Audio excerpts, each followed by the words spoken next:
शुरू अल्लाह के नाम से जो बड़ा मेहरबान निहायत रहम वाला है। और तुम इनके मुतल्लिक़ ख़याल करोगे कि वो जाग रहे हैं, हालांकि वो सोते हैं। हम इनकी दाएं और बाएं करवट बदलाते थे और उनका कुत्ता चौखट पर दोनों हाथ फैलाए हुए था।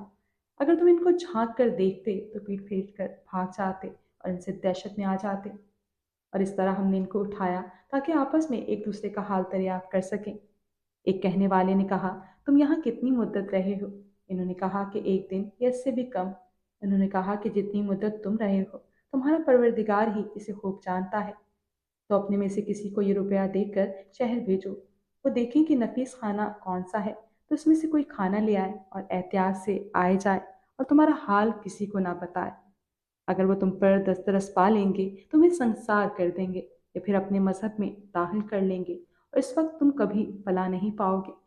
और इस तरह हमने लोगों को इनके हाल से खबरदार कर दिया ताकि वो जाने कि अल्लाह का वादा सच्चा है और ये क़यामत जिसका वादा किया जाता है, इसमें कोई शक नहीं।